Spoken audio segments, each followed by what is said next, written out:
नमस्कार भाइयों बहनों, मेरे नन्हे नन्हे प्यारे प्यारे बच्चों। आज आपकी दादी नानी फिर हाजिर है आपको एक नई कहानी सुनाने के लिए। पिछले एपिसोड में आपने देखा कि राम जी 14 वर्ष के वनवास के लिए अयोध्या से चले जाते हैं। तमसा नदी पर रात को लोग जब आराम करते हैं तो सुमंत्र को लेकर आगे चले जाते हैं ताकि लोग यहां से वापस चले जाएं। अब आगे उन्होंने सुमंत्र जी को भेज दिया था, तो अब वो गंगा पार करना चाहते हैं। उन्होंने केवट से नाव मांगी पर वह लाता नहीं। वह कहने लगा कि मैंने आपका भेद जान लिया है। आपकी चरणों की धूल से एक पत्थर से नारी बन गई थी, ऋषि पत्नी बन गई थी। मेरी तो काठ की किश्ती है, ये नाव यदि औरत बन गई उड़ जाएगी, मैं लुट जाऊंगा। आप भी पार नहीं जा सकेंगे और मेरी रोजी रोटी मर जाएगी। मैं तो इसी नाव के सहारे ही सारे परिवार का पालन पोषण करता हूं, दूसरा कोई धंधा नहीं है। यदि तुम अवश्य पार जाना चाहते हो तो मुझे आज्ञा दो कि सबसे पहले मैं आपके चरण दूं। कितना प्रेम था। अब प्रेम को प्रकट करने का उसने ये तरीका अपनाया। हे नाथ, मैं चरण कमल धोकर आप लोगों को नाव पर चढ़ा लूंगा, मैं आपसे उतराई भी नहीं लूंगा। दशरथ जी की सुगंध, आपकी दुहाई, मैं सच सच कहता हूं, लक्ष्मण भले ही मुझे तीर मार दे, पर जब तक मैं आपके चरण नहीं धोऊंगा मैं आपको पार लेकर नहीं जाऊंगा। केवट के प्रेम में लपेटे हुए अटपटे वचन सुनकर करुणा निधान राम जी लक्ष्मण और सीता को देखकर हंसते हैं। कृपा के समुद्र से राम जी केवट को देखकर मुस्कुरा कर कहते हैं कि भाई तू कर ले जो करना है, तेरी नाव बच जानी चाहिए और हमें पार उतार दे। बहुत खुश होता है। जा सुनाम सुमृत एक बारा, उतरई नर भव सिंधु अपारा, सोई कृपालु केवटई ने होरा, जही जगु किए तिहे पग हेते थोरा। जिनका नाम याद करके कोई भी व्यक्ति भव सागर से पार उतर जाता है, जिन्होंने वामन अवतार लेकर 3 पग भी नहीं बल्कि 2 पग में ही त्रिलोकी को माप लिया था, आज गंगा पार उतारने के लिए केवट का निहोरा कर रहे हैं। प्रभु के इन वचनों को सुनकर गंगा जी को भी शक हुआ कि क्या ये सच में भगवान है। लेकिन जैसे ही वो पास आए, उनके पैरों को देखकर समझ गई कि ये तो नर लीला कर रहे हैं। अब तो मुझे इनके चरणों के स्पर्श का मौका मिलेगा। और उतनी देर में केवट जल भरकर कटोता लेकर आता है। सभी देवता समझते हैं कि आज इसको जितना पुण्य मिला है उतना आज तक किसी को नहीं मिला है। वो राम जी के चरण धोने लगता है, देवता फूल बरसाते हैं। चरण को धोकर सारे परिवार सहित खुद जल को पी लेता है और फिर उनको ले जाता है गंगा पार अपनी नाव में बिठाकर। जब गंगा पार हो जाते हैं तो वो रेत में खड़े हो जाते हैं। केवट ने उतरकर दंडवत की। उस दंडवत को देखकर प्रभु को संकोच हुआ कि इसको कुछ दिया जाए।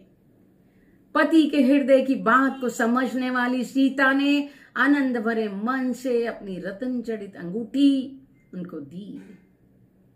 श्री राम जी ने केवट से कहा, नाव की उतराई लो। केवट ने व्याकुल होकर चरण पकड़ लिए। उसने कहा, हे नाथ, आज मैंने सबसे बड़ी मजदूरी पाली। उनका नहीं, ये तो तुम्हारा मेहनताना है, तुम्हें लेना चाहिए। उन्होंने कहा, नहीं, हम एक ही बिरादरी के हैं। राम जी हंसे कि कैसे हम एक बिरादरी के हैं। उनका नाई किसी नाई से बाल काटने के पैसे नहीं लेता है। धोबी किसी धोबी से पैसे नहीं लेता है। मैंने आपको गंगा पार किया है। जब मैं आपके लोक में आऊं, मुझे आप भव सागर से पार कर दीजिएगा। यही मेरा मेहनताना है। आज जो केवट ने अपनी भक्ति के कारण से जीत लिया, वो किसी के लिए संभव नहीं है। राम जी ने उसको निर्मल भक्ति का वरदान देकर उसे विदा किया। फिर रघुकुल के स्वामी श्री रामचंद्र जी ने स्नान करके पार्थिव पूजा की, शिव जी को सिर नवाया। सीता जी ने हाथ जोड़कर गंगा जी से कहा, माता मेरा मनोरथ पूरा कीजिए। मैं राम और अपने देवर लक्ष्मण के साथ जब वापस आऊंगी, मैं आपकी दोबारा पूजा करूंगी।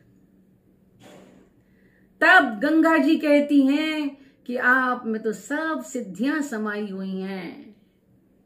आप दुनिया को सब कुछ देने की क्षमता रखती हैं, लेकिन आपने मुझे विनती सुनाई, आपने मुझे बढ़ाई दी है।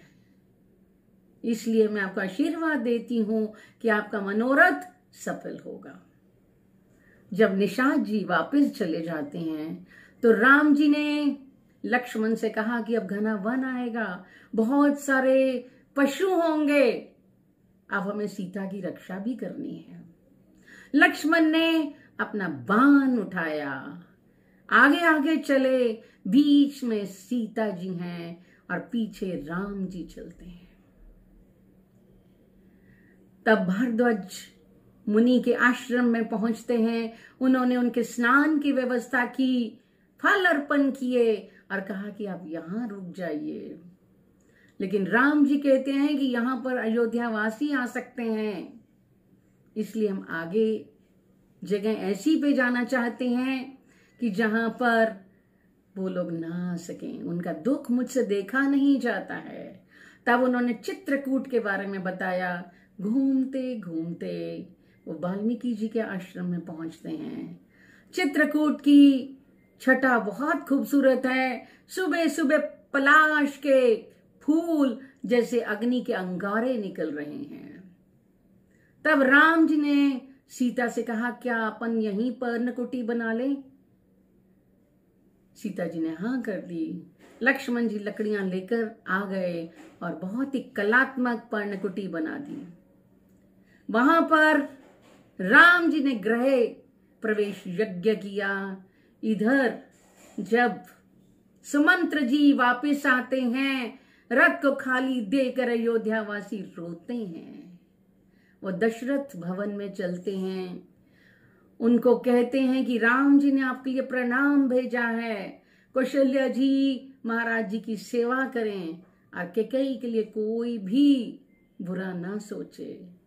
कौशल्या जी रोती हैं, दशरथ जी से कहती हैं कि अब आपकी प्रतिज्ञा पूरी हो गई महाराज।